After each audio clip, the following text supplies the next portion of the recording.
அண்மை செய்தி.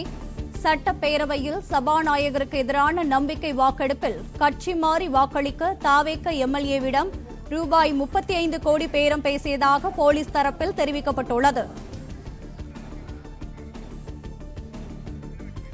கூடுதல் விவரங்களுடன் இணைகிறார் எமது செய்தியாளர் கதிரவன். கதிரவன், வணக்கம். மேலும் விவரங்கள்.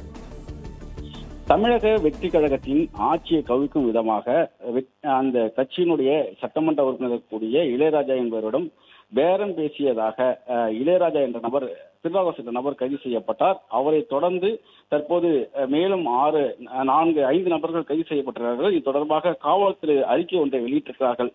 இந்த கைது நடவடிக்கை எதனால் மேற்கொள்ளப்பட்டது என்பது குறித்தான இந்த அறிக்கையில சட்டப்பேரவையில நம்பிக்கை வாக்கெடுப்பு நடக்க இருப்பதாகவும், அப்பொழுது தங்கள் கட்சிக்கு ஆதரவாக தாங்கள் வாக்களிக்க விட வேண்டும் என்றும் 35 கோடி ரூபாய் வரை பேரம் பேசி இருப்பதாகவும் அதில் தகவலானது தெரிவிக்கப்பட்டிருக்கிறது. குறிப்பாக திருநாவுக்கரசு சட்டமன்ற உறுப்பினரை தொடர்பு கொண்டு பேசியதாகவும், அப்பொழுது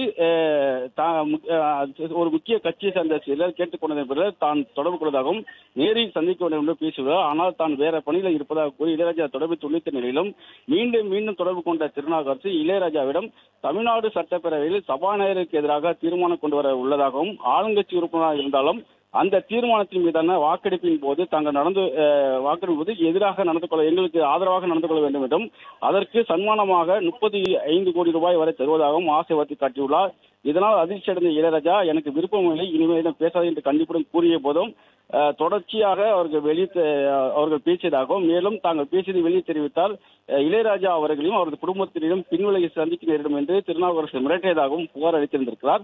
அந்த புகாரின் அடிப்படையில் தான் வழக்கானது பதிவு செய்யப்பட்டிருக்கிறது.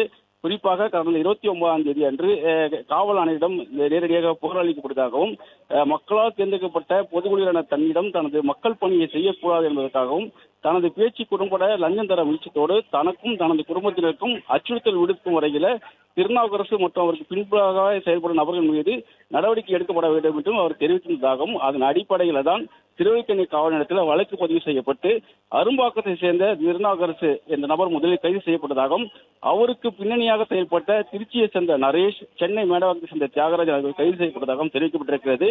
தொடர் விசாரணையில் தான் திமுக முன்னாள் அமைச்சராக கூடிய செந்தில் பாலாஜி சகோதரர் அசோக்குமார் என்பவர்களுடன் இவ்வழக்கில் கைது செய்யப்பட்ட எதிரி நரேஷை சென்னையில் சந்தித்ததும், செந்தில் பாலாஜி மற்றும் அசோக்குமார் ஆகியோரின் 60 பேரிலே திருநாவுக்கரசு வழக்கின் இந்த திருநாவுக்கரசு சட்டமன்ற உறுப்பினர் இளையராஜாவை தொடர்பு கொண்டு இது போன்ற செயலில் ஈடுபட்டதும் தெரிய வந்திருப்பதாகவும், இவ்வழக்கில் மேலும் 2